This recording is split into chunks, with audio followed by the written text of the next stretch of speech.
সময় সংগ্রাম, ভয় নয়, সত্য প্রকাশে।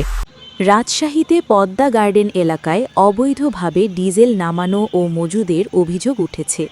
স্থানীয় সূত্রে জানা গেছে, এখানে গোপনে বিপুল পরিমাণ ডিজেল নামিয়ে সংরক্ষণ করা হচ্ছে। এদিকে শহরের বিভিন্ন ফিলিং স্টেশনে ডিজেলের সংকট দেখা দিয়েছে। সাধারণ মানুষ পাম্পে গিয়ে প্রয়োজনীয় ডিজেল পাচ্ছেন না, ফলে চরম ভোগান্তিতে পড়ছেন। পরিবহন চালক ও ব্যবসায়ীরাও পড়েছেন বিপাকে।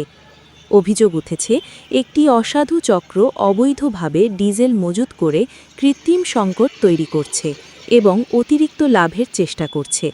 স্থানীয়দের দাবি, দ্রুত প্রশাসনের হস্তক্ষেপ প্রয়োজন। তারা এ ঘটনার সুষ্ঠু তদন্ত এবং জড়িতদের বিরুদ্ধে কঠোর আইনগত ব্যবস্থা গ্রহণের আহ্বান জানিয়েছেন।